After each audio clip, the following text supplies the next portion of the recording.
नाजरीन, इस्तकबाल है आप सभी का अब तक न्यूज इंडिया पर। मैं जाबिर शाह। नाजरीन, आज हमने अपने पहले शो का इफ्तिदा कर रहे हैं, जहां पर आज हम शुरू करेंगे कि समाजी बुराई पर किस तरीके से रोका जाए और समाजी बुराई शहर भर में क्यों बढ़ रही है, इसके लिए क्या इकदाम करने होंगे, क्या वजूहात है उसकी, क्यों बढ़ रही है, रोकने के लिए क्या मुतबादिल है। इन सारे सवालों पर बातचीत करने के लिए आज हमारे स्टूडियो के, हमारे शो के मेहमान हैं खानकाए कदीरिया के जो रूबे रवा हैं, मौलाना इम्तियाज अहमद कदीरी आज हमारे शो के मेहमान हैं। इनसे बातचीत करेंगे कि क्या है समाजी बुराई का हल। आजकल देखने में आता है मौलाना के समाज में बुराइयां बहुत ज्यादा बढ़ रही है। क्या वजह है इसकी? इस तरीके से दिन ब दिन मालेगांव शहर पहले मस्जिदों, मीनारों, मदारिसों, दीनदारों का शहर हुआ करता था, इसमें इतनी बुराइयां बढ़ रही है, क्या वजह है उसकी? अस्सलामु अलैकुम वरहमतुल्लाहि वबरकातुहू। नहमदु व नुसल्ली व नुसल्लिमु अला हबीबिल करीम, अम्मा बाद। जाबिर भाई, सबसे पहले मैं आपका शुक्रिया अदा करूँगा कि आपने हमें इस लायक समझा, इस काबिल समझा और अपने इस शो में हमें मदऊ किया। हम आपको खानकाए कदीरिया अशरफिया मदारिया, जिसका मैं निगरान हूँ, और कदीरी अकेडमी की जानिब से हम आपका शुक्रिया अदा करते हैं। जैसा कि आपने पूछा, सवाल किया कि शहर में जो समाजी बुराइयां फैल रही है, इसकी क्या वजह है। शहर के अंदर देखा जाए तो बहुत सारी ऐसी बुराइयां फैल रही हैं और बहुत तेज़ी के साथ, जैसा कि हराम रोज़ी की तरफ लोग बहुत तेज़ी से आगे बढ़ रहे हैं और ज़िनाकारी की जानिब और सूदखोरी, इसी के साथ साथ जो है ख़ुदकुशी के वारदात हमारे शहर में बहुत ज़्यादा हो रहे हैं। तो इसकी जो वजह है, मैं सबसे ज़्यादा ज़रूरी समझता हूँ, वो ये है कि अल्लाह के रसूल सल्लल्लाहु अलैहि वसल्लम ने इरशाद फरमाया कि जो शख्स अपनी औलाद को जिस तरीके का लुक़मा खिलाएगा तो उसकी औलाद उसी तरीके से परवान चढ़ेगी। अब हराम लुक़मा खिलाएगा तो जाहिर सी बात है कि औलाद नाफरमान भी होगी और बुराइयों की तरफ जाएगी। दूसरी वजह यह है कि इसको मैं मोबाइल समझता हूँ कि ज़रूरत से ज़्यादा उसका गलत इस्तेमाल।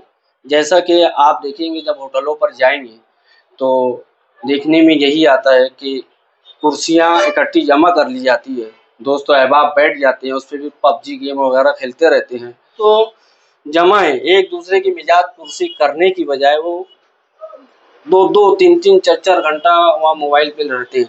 पहले का दौर ऐसा था कि दोस्त अहबाब जब मिलते थे तो एक दूसरे की मिजाज पुरसी करते थे, एक दूसरे का हाल लेते थे। रिश्तेदार महीने में, हफ्ते में एक मरतबा, 15 दिन में एक मरतबा से अपने रिश्तेदार के वहाँ जाता था मिजाज पुरसी करने के लिए। आज हालात ऐसे बने हुए हैं कि पड़ोस में कौन रह रहा है, किस हाल में है, घर में हमारी माँ है, बाप है, किस हाल में है, बीमार है, उन्हें दवा की ज़रूरत है, नहीं है, हमें नहीं मालूम, लेकिन हम दुनिया के हालात को से बाखबर रहते हैं। तो एक दूसरे की जो आपसी कनेक्टिंग थी ना, वो ख़त्म हो चुकी है कि आज इंसान परेशान है, अगर वो कर्ज़ों में डूबा हुआ है, उसे किसी चीज़ को लेकर वो डिप्रेशन का शिकार है, या उसे कोई ब्लैकमेल किसी चीज़ को लेके कर रहा है, तो उस बात को है ना किसी से आज कहने से भी डरता है कि कहीं वो मेरी बात को वायरल ना कर दे या मेरी बात को किसी के सामने और पेश ना कर दे जिससे मेरा मजाक बने।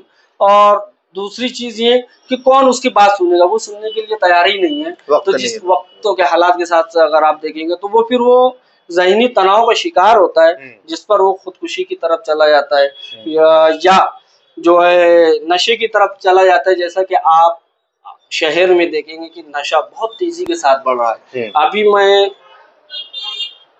चंद घंटे पहले की बात मैं आपको बताता हूँ, सलाम चाचा रोड पर मैं बैठा हुआ था एक होटल पर, तो वहाँ पर एक लड़का जिसकी उम्र नहीं भी तो मैं समझता हूँ कि 15 से 16 साल की उम्र होगी, 14 और 16 साल की उम्र के दरमियान का लड़का था, और किसी ने उसे जबरन नशे की गोली खिला दी है, जिसे हमारे आम शहरी तौर पर आमतौर पर कुत्ता गोली कहते हैं, उसे खिला दिया। वो नशे की हालत में उसी होटल पर बैठा रहा। होटल वाला जिम्मेदार था, उसका जान पहचान का बच्चा था, तो उसको बिठा के रखा, उसे कहीं जाने नहीं दिया कि वो जाए कोई अजीब गरीब हरकत करे, कोई उसे मारे पीटे। तो शहर के ये हालात हो चुके हैं कि एक तो नशे को बहुत ज्यादा फरोग दिया जा रहा है, दूसरा जो है नशे की तरफ जो है जो कर रहे हैं उन्हें नशे से कैसे निजात दिलाई जाए, इस पर भी काम नहीं हो रहा है। तो समाजी बुराई पर काम होना भी चाहिए और जिन चीज़ों को लेकर समाजी बुराइयां फैल रही है उस पर गौर फिक्र करना चाहिए। अभी 2 रोज पहले आलमी तहरीक सुन्नी दावत इस्लामी के जो निगरान है मालेगांव शहर के सैयद अमीनुल कादरी साहब, इन्होंने भी कहा कि मालेगांव शहर में जिस तरीके से समाजी बुराइयां बढ़ रही है, इसका एक असल वजह यह है कि शहर से हलाल लुकमा उठ गया। उन्होंने ये कहा, उस पर आप क्या कहें? ये इंटरव्यू में उनका देखा, मैं आपके चैनल के जरिए देखा। उन्होंने जो बात कही कि शहर से हलाल का रुकमा उठ गया, तो सैयद अमीनुल कादरी साहब ने बिल्कुल सही कहा है कि आज हमारा शहर, मैंने कहा ना कि सूदखोरी की तरफ बढ़ रहा है, हराम रोजी की तरफ। हदीस शरीफ का मफहूम आपको मैंने बताया। तो आज हमारे शहर के हालात वही है। सैयद साहब ने वहाँ क्या कहा था कि अगर कोई शराब का कारोबार कर रहा है, कोई जुए का कारोबार कर रहा है, तो हमारा शहर क्या कहता है, अरे उसका चाय मत पियो, उसका पानी मत पियो, उसकी तो रोजी हराम की है, ये वगैरह वगैरह। लेकिन जो दूसरे और तरीके उन्होंने बताए, तो जाहिर सी बात है कि आज अगर जो शख्स जिस फील्ड में है तो उसे उस ईमानदारी के साथ वहाँ काम करना चाहिए। आज काम भी ईमानदारी के साथ नहीं किया जा रहा है, तो अनजाने में ही सही, जानबूझ के नहीं, अनजाने में ही सही हराम रोजी तो पहुंची जा रही है ना, इस तरफ तवज्जो ध्यान देना चाहिए। मैं अपने बचपन की ही बात बताऊं कि हमने देखा कि बहुत सारी दुकानें जुमा की अजान होती बंद हो जाया करती थी। ये कहा करते थे दुकानदार की नहीं अजान हो जाएगी, क्योंकि ये मुझे नमाज पढ़ने जाना है, और जुमा की अजान जब होती है लेकर और जमात होने तक जो कारोबार किया जाएगा वो हराम कहलाएगा, इस तरीके से कहकर वो दुकानों को बंद रखते थे, बहुत एहतियात करते थे। लेकिन आज जो है ना, रोजी कमाने के मामले में एहतियात कोई भरत औरत नहीं रहा है। बस कहाँ से कैसे पैसा आ जाए और हमें मिल जाए और हमारे पास थोड़ा पैसा आ जाए तो समाज में हमारा एक असर हो जाए, तो ये हालात बने हुए हैं। देखने में ये भी आता है कि मालेगांव शहर पहले लोग मालेगांव के मदारिसों में अपने बच्चों को पढ़ाने में फख्र महसूस करते थे। मालेगांव शहर का नाम मस्जिदों, मीनारों, मदारिसों, दीनदारों, उलमाओं से इसकी पहचान हुआ करती थी। अब इस शहर की वो सारी शनाख्त पहचान खत्म हो चुकी है, क्या कहेंगे आप? नहीं, मैं इस चीज़ को नहीं मानता कि शहर की जो शनाख्त मस्जिद, मदरसे, मीनारों के ज़रिए और इल्मी अदबी फील्ड में भी जो एक शनाख्त थी वो ख़त्म हो रही है। वो है, वो अपनी जगह बरकरार है। लेकिन हाँ, शहर के अंदर आप गुज़िश्ता 15-20 सालों से अगर आप देखेंगे तो बहुत सारी बुराइयां बढ़ने की वजह से, तो शहर जो है जहाँ अदबी, दीनी, अमली, सकाफती, तहज़ीब व तमद्दुन का गहवारा कहलाता था, उसमें इन मामलात होने की वजह से थोड़ा तो उस पर असर पड़ा और शहर को लोग जो है तंग नजरी से शहर की तरफ अब देखते हैं कि मालेगांव शहर के अंदर बुराइयां बड़ी तेजी के साथ फैल रही हैं। तो इन बुराइयों का खात्मा होना चाहिए। और अफसोस का मुकाम ये है ना कि अगर कोई अनजान आदमी बुराई करे, कोई और कोई जाहिल करे या छोटा मोटा आदमी करे तो बात समझ में। अब तो हालात हमारे शहर के ये हो चुके हैं ना कि शहर के जिम्मेदार सरकर्दा अफराद इन गुनाहों में मुलव्विस होते जा रहे हैं, तो उन्हें इन चीज़ों से बचना चाहिए। अब उसके मामलात को लेकर क्या सच्चाई है, क्या हकीकत है, अल्लाह और उसका रसूल बेहतर तौर से जानता है। लेकिन शहरी हालात पर आप देखेंगे तो शहर में तो वही फिजा घूम रही है कि शहर के जिम्मेदार ही जब इस तरीके के मामलात करेंगे तो दूसरे लोग क्या करेंगे फिर। ये है। क्या लगता है कदीरी साहब, इन सारी बुराइयों को रोकने के लिए क्या इकदाम उठाने होंगे, क्या लाएअमल तय करना होगा? देखो, सबसे पहली बात, शहर के अंदर जो समाजी बुराई फैल रही है उसको ख़त्म करने के लिए लाएअमल जो इक़दाम उठाए जाएँ। शहर की जो दीनी तंजीमें हैं, मिली तंजीमें हैं, उनको सामने आना चाहिए और उस पे अल्हम्दुलिल्लाह शहर के अंदर तमाम मकतब फ़िक्र के लोग एकजुट होकर काम कर रहे हैं और उसके कुछ बेहतर असर भी नज़र आ रहे हैं। लेकिन दीगर तंजीमें जो हैं उन्हें भी मैदान में आनी चाहिए, इस नीयत के साथ, इस सोच के साथ कि हम जो काम करेंगे इसका सिला अल्लाह तबारक व तआला हमें महशर के मैदान में ज़रूर देगा, दुनिया में भी देगा। इस नीयत के साथ नहीं आना चाहिए कि हम जो है समाज में कुछ काम करेंगे तो शहर हमें जो है जय जयकार करेगा, हमारी वाहवाही करेगा। शहर के अंदर देखिए, आप देख रहे होंगे, अगर न्यूज वाले नहीं लगा रहे हैं, यूट्यूबर न्यूज वाले, तो वो खुद ही अपनी वीडियो बनाकर जो है ना, हमने आज फला जगह ये किया, हमने आज फला जगह वो किया, इस तरीके से भी बनाना चाहिए। एक दूसरी बात, मैं नाम नहीं लेना चाहूंगा, मैंने एक वीडियो देखा था शहर की एक सोशल वर्कर की, कि उन्होंने किसी के मामला था, वो खुदकुशी करने जा रहा था और उसने इस सोशल वर्कर से कहा कि ऐसी की बात ऐसी है, मुझे फला फला ब्लैकमेल कर रहा है। इसने उसका नंबर लिया, उससे बात की कि ये तेरी वजह से ये कर रहा है। अब तक क्या था कि वो लड़का जो किसी वजह से किसी की ब्लैकमेलिंग का शिकार था, उसने सोशल वर्कर को अपनी बात बताई, तो अब ये दो लोग के बीच में थी। लेकिन वो सोशल वर्कर ने क्या किया, वो मामला सॉल्व करने के बाद अच्छा काम किया, अल्लाह ताला उसको इसका अजर दे। लेकिन उसने क्या किया, कैमरा लिया, मोबाइल लिया, बैठ गया कि हमने फला के ऊपर देखो ये है और फला का हमने ये काम किया और फला को बोला और जी इस तरीके से होना चाहिए, अब हमें अगर उसके जो काम दुनिया नहीं जानती थी, तुमने तो दुनिया तक और पहुंचा दी। तो इस तरीके से नहीं होना चाहिए। लिल्लाहियत के लिए खुलूस के साथ सामाजिक काम अगर किया जाए तो इंशाअल्लाह उसमें अल्लाह ताला जो है ना बरकतें अता फरमाता है और उसमें कामयाबी देता है, उसमें नतीजा मिलता है। और तुम नाम नमूद के लिए जब काम करोगे ना, तो अल्लाह ताला फिर उसमें बरकतें नहीं देता है ना, उसका रिजल्ट नहीं आता है फिर सामने, क्योंकि वो अनापरस्ती में आ जाती है, वहाँ शोहरत, झूठी शोहरत आ जाती है। तो मैं यही कहूँगा आपके चैनल के ताल्लुक से, शहर की तमाम दीनी, मिली, समाजी तंजीमें मैदान अमल में आए और नौजवानों के साथ खास तौर से राब्ता कायम करें, उनकी बातों को समझे, सुने, वो किस परेशानी का शिकार हैं, तो उनके मसाइल को हल करने की कोशिश करें। और मैं वालिदैन के लिए खास तौर से ये बात कहूँगा कि वालिदैन अपने बच्चों पर नज़र रखें कि वो कहाँ है, रात में कितने बजे घर आ रहा है, कब सो रहा है, स्कूल जाता है तो कब आता है, स्कूल गया नहीं गया। आज तो हालात ये है कि बच्चे स्कूल पहुंचते नहीं, होटलों पर बैठे रहते हैं, कहीं और चले जाते हैं। रात में 1-1, 2-2 बजे बच्चे होटलों पे, कुंवारे जिनकी शादी नहीं हुई है वो बैठे रहते हैं, गेम खेलते हैं, कोई घर वाले को कोई फिक्र नहीं होती है। बाद में बच्चा जब हाथ से निकल जाता है, मुकम्मल तौर से बिगड़ चुका होता है, तो यही पेरेंट्स क्या करते हैं, किसी बाबा के पास जाएंगे, किसी आमिल हजरत के पास जाएंगे, किसी मौलाना के पास जाएंगे और कहेंगे देखो हमारा बच्चा जो हमारी सुनता नहीं है और हमारा बच्चा जो है अपनी चलाता है, ऐसा देखो कोई तावीज़ दे दो। तो मैं उन लोगों को कहना चाहूँगा, यहाँ कोई तावीज़ उवीज़ काम नहीं करेगा, यहाँ आपकी सरपरस्ती, आपकी निगरानी काम करेगी कि वो कहाँ है। जब हाथ चिड़िया दाना चुग गई तो आप आते हो, ख्वाब खरगोश से बाहर आते हो और हमारा बच्चा बिगड़ चुका है। तो पेरेंट्स हजरात जो अपने बच्चों पर तवज्जो दें। हर बात का आखिरी में जाकर निचोड़ ये होता है कि शहर के सियासतदान सही नहीं है, वो इस शहर पे ध्यान नहीं दे रहे हैं, ये वो।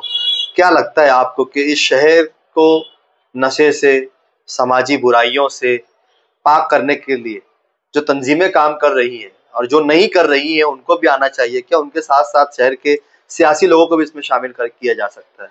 देखिए, शहर सिर्फ वो सियासतदानों का नहीं है, वो किसी भी पार्टी से ताल्लुक़ रखते हो। शहर हर उस शख्स का है जो मालेगांव में पैदा हुआ है, जन्म लिया है, और हर उस शख्स की अपनी जिम्मेदारी है कि अपने शहर के तहफ़्फ़ुज़ के लिए वो क्या कर सकता है।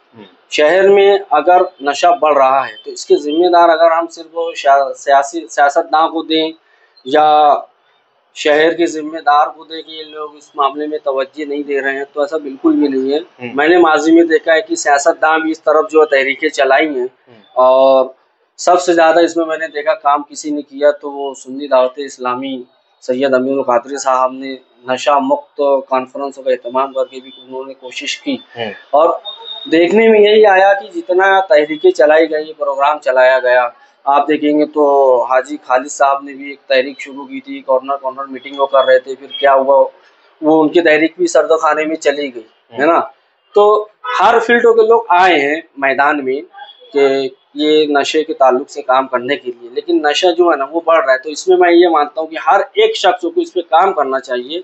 फिर वही बात मेरी आएगी कि हमारा बच्चे की कहाँ है, उनके दोस्त अहबाब कौन है, उनकी संगत क्या है, उस पर अगर ध्यान दिया जाए तो मैं समझता हूँ कि बच्चे, नौजवान जो अभी नई नस्लों के हैं वो उससे महफूज होंगे, बचेंगे। जैसा कि मैंने अभी बताया, 15-16 साल का बच्चा, उसे नशा दे दिया गया, अभी आज उसको पहली बार दिया गया है। अगर घर वाले तवज्जो ना दे उसके ऊपर तो क्या होगा, अब वो बॉडी में निकोटीन चला गया है ना, कल इसी टाइम 24 घंटे के बाद फिर निकोटीन बॉडी मांगेगी, वो उसी चीज को ढूंढेगा। फिर अभी शुरुआत है, अगर घर वाले तवज्जो दे लेंगे तो वो नशे से बच सकता है। तो ऐसे घर वाले और हर जिम्मेदार शख्स हो शहर के नौजवानों पे नजर रखे तो मैं समझता हूँ कि नशे पे काबू पाया जा सकता है। हम अगर यही सोचे कि वो कर लेगा, ये कर लेगा, सियासतदान को फील्ड में आना चाहिए, तो ऐसा नहीं हो पाएगा। हर किसी की जिम्मेदारी है, हर एक की जिम्मेदारी है, वो आप हो मैं हूँ, जिम्मेदारी है। और ये नहीं कि मेरा बच्चा है, मेरा बेटा है, वो स्कूल गया है, स्कूल से देर से आया है, होटल पर बैठा है, तो मैं मेरे बच्चे पे तवज्जो दे रहा हूँ, पड़ोसी का बच्चा देर से आ रहा है तो मैं क्यों ध्यान दूं? नहीं, पड़ोस का बच्चा हो या शहर मालेगांव के किसी का भी बच्चा हो, वो आपका अपना बच्चा है। आपका काम हो शहर का ताबनाक मुस्तकबिल है, तो उसको अगर गलत राह पे जा रहे हैं तो आप उसको बाकायदा ताकीद करें कि बेटा इस तरीके से ना कर। एक मरतबा सिटी होटल पर नए फारान के पास कुछ नौजवान बच्चे 17-18 साल की उम्र के बच्चे थे, सिगरेट पी रहे थे। तो मैंने उस टाइम मजाक था जो उनका फोटो खींच लिया था और मन तो वो लोग डर गए, सब फेंक दिए थे। उन्होंने कहा कि अरे चचा मौलाना जो है हमारे अब्बा को वीडियो मत बताना, फोटो मत बताना, डिलीट कर दो, हम अब बीड़ी नहीं पियेंगे। तो अगर इस तरीके से भी कुछ किया जाए तो खौफ, एक डर और खौफ बच्चों में बनेगा, वो नहीं करेंगे। जो पहले मतलब हम बचपन में देखते थे कि हम अगर किसी दूसरे मोहल्ले में जाकर अगर वो कागज की बीड़ियां बनाकर अगर पिए और कोई देख ले तो एक डर का माहौल होता था। अगर हम किसी के दरवाजे में लोग बच्चे पत्थर मार दिया करते थे तो कोई क्या कर रहा है, तो वो डरता है अभी चिल्लाएंगे, भाग जाते। तो वो चीजें अब नहीं नजर आती। हर कोई अपने खुदगर्जी लोगों में आ गई, खुदगर्जी तो बेहिसाब है। अगर मैं आपसे मुलाकात कर रहा हूँ ना तो बेगर मफाद परस्ती के आपसे मुलाकात नहीं कर रहा हूँ, ये मिजाज शहर का बना हुआ, ये चीज नहीं होनी चाहिए। इखलाकियात और मोहब्बत खुलूस वो बराए नाम रह गया है, खत्म तो नहीं हुआ, बराए नाम रह गया है। मफाद परस्ती ज्यादा है, मफाद परस्ती ज्यादा है। और मफाद परस्ती के साथ साथ मैं आपको बताऊं, शहर के अंदर अगर मामला हम किसी के सामने लेके जाते हैं, किसी को अगर हम पंचो बना देते कि आप हमारा फैसला दे दें, आप हमारा कुछ ये काम करते हैं, आप हमारे जिम्मेदार हैं, आपको जिम्मेदार बनाया जाता है, तो वो पंच जो है अपना मुफाद उसमें देखने लगता है। यह हालात है शहर में। पहले बचपन में आप देखे होंगे तो नामचीन सरदार, नामचीन जो है शख्सियत ऐसी थी ना कि जिनके नाम में जो है फला शख्सों के बाद जो तुम्हारा मसले का हल हो जाएगा। जैसा कि मेरे नाना गुलशेर मुकादम है, सर्वे नंबर 57 में सरवर सेठ थे, इकबाल मुकादम थे, डिपू वगैरह में शायद गुलशेर पहलवान करके कोई थे। ऐसे बहुत सारी सरगर्दा शख्सियत थी। आप अहमद शुभराती चौक की इधर जाएंगे तो हाजी जहर अहमद अशरफी साहब के वालिद हाजी मोहम्मद अशरफी साहब थे। ये लोग क्या थे, अगर किसी के मसाइल होते थे ना उसको जाके बिल्कुल खुलूस और ईमानदारी के साथ उसको हल किया करते थे। अगर किसी की बहन बेटी बैठी हुई है उसे डांट डपट करके, उसकी गलती है, अगर लड़के की गलती है उसे डांट डपट करके मामलों को बना दिया करते थे, भिजा देते थे। अगर किसी नौजवान ने कोई गुनाह कर दिया है, यानी मिसाल के तौर पर वो जिना करते हुए पकड़ा गया या किसी की बहन बेटी को लेकर चला गया और वो पकड़ा गया, उसको लाया गया लोगों के सामने, बहुत राजदाराना तौर पर ये लोग फैसले सुनाया करते थे और मामला ना समझ में भी नहीं आता तो वही पंच तक रह जाता था, मामला हल हो जाता था। इंसान जो है अपनी जिंदगी बकिया ना सही तरीके से गुजारता था अच्छे ढंग से। आज का दौर क्या है पता है, अगर कोई मामला किसी के पास ऐसा पहुंचता है ना कि फलाना मामला ऐसा हो गया तो उसको ऐसा उछाल दिया जाता है ना, यानी कैसे उछालते हैं, मोबाइल के जरिए नहीं, वही पंच यानी जिसको बड़ा बनाया गया। देखने में ये आता है, हर कोई तो नहीं है लेकिन बहुत सारे हैं इसके अंदर। होटल में दोस्तों के साथ बैठेंगे ना, हाँ साथ क्या है मैंने वाला का वो मामला था, नाम के साथ बताते हैं, अरे उसकी लड़की थी, अरे उसका बेटा था, मैंने तो हल कराया उसको, अरे वो ऐसा हो गया था, क्या बताओ, ऐसे ऐसे जुमले बोलते मैं नहीं बोल सकता। तो नतीजा क्या होता है, सुसाइड की एक वजह ये भी है। अब तो इज्जत ही खत्म हो गई, हमारी बेइज्जती हो गई है, हम समाज में किस तरीके से जिएंगे, फिर वो इस तरीके के कदम उठाते हैं। बहुत सारे मामला हैं, क्या देखें, अगर मियाँ बीवी के मामला गए ऐसे भी देखे गए हैं, डायरेक्ट बनाने के बजाय तलाक ही करा दे रहे हैं आज के दौर में। हालात तो ऐसे भी है, ये वजह भी है। आज तलाक का जो रेशियो बढ़ा है ना शहर के अंदर, ग्राफ जो बढ़ गए, एक वजह ये भी है, बजाय बनाने शहर में है कुछ लोग ऐसे उसको बिगाड़ देते हैं, खत्म मामला करा देते हैं अपने फायदे के लिए, अपना फायदा, यानी फायदा ऐसा फायदा देखते हैं कि ऐसा लगता है कि मुझे, ऐसा मैं कभी कभी सोचता हूँ कि ये मामला बिगाड़ देने से सोचते हुए कि शायद हमें जन्नत मिल जा रही है, लेकिन ऐसा नहीं है। ऐसे लोग के लिए तो मैं ये कहूँगा कि जन्नत की खुशबू नसीब ना होगी। ऐसे जिस जगह पर तलाक हो वहाँ फरिश्ते जगह छोड़ देते हैं। हाँ। अल्लाह की बारगाह में अच्छे अमल में और नापसंदीदा अमल कोई है, वो है तलाक। अगर तलाक कोई उसकी वजह से हो रही है, यानी कोई उसकी शरई वजह है, यानी उसके तरीके से हो रही है कि बीवी नमाज नहीं पढ़ रही है, कुरान की तिलावत नहीं है, शौहर का इतराज है कि शरीयत पे अमल नहीं है, पर्दे से नहीं रह रही, ये वजह पर अगर वो शरअन शरीयत ने जिस तरीके से तलाक देने का तरीका बताया उस तरीके से तलाक देता है, तो भी अल्लाह तबारक तआला की बारगाह में नापसंदीदा अमल है। लेकिन आज बहुत बड़ी बात है। आज पूछो नहीं, आज अफेयर के मामला, बीवी होते साथ दूसरे औरतों के चक्कर में पड़ेगी। ऐसे लोगों के लिए तो मैं तो कहूँगा कि अगर आपका जो है पेट नहीं भर रहा है, आपकी जो है जरूरत पूरी नहीं हो रही है, बजाय जिनाकारी करने के लिए, किसी के जिंदगी खराब करने की बजाय आप दूसरा निकाह कीजिए ना। 2 में नहीं होता तीसरा कीजिए ना, तीसरे में नहीं होता चौथा कर लीजिए, 4 एक साथ लगिए। इस्लाम मना नहीं कर रहा है आपको। अगर आप इंसाफ कर सकते हो तो कीजिए आप, लेकिन नहीं इंसाफ। आज जो है ना शादी ब्याह बहुत मुश्किल हो चुकी है, जिना आम हो चुका है, बहुत आम हो चुका है। चलिए, ये थे हमारे साथ में इम्तियाज अहमद कदीरी साहब, जिन्होंने बेबाक अंदाज में अपनी बात रखी। माशरे में फैल रही बुराइयों को किस तरीके से रोका जाए इस पर भी बात की, क्यों फैल रही है इस पर भी बात की, कुछ समाजी बुराइयों पर इन्होंने निशानदही भी की है, किस तरीके से लायामल तय किया जाना चाहिए। हम इस तरीके के एपिसोड बनाते रहेंगे। समाजी बुराई के खिलाफ, समाज में बढ़ रही बुराइयों को रोकने के लिए अब तक न्यूज़ चैनल इस तरीके के एपिसोड शहर भर में फैलाता रहेगा कि समाज में बढ़ रही बुराइयों को किस तरीके से रोका जाए। और इस शहर की अपनी जो शनाख्त है, जो पहचान है, जो बरसा बरस से मालिगांव शहर को मस्जिदों, मीनारों, मदारिसों, दीनदारों, खानकाओं का शहर कहलाया जाता था, इसकी उस शनाख्त को वापस लाने में हम अदना सा किरदार अदा करने की कोशिश कर रहे हैं।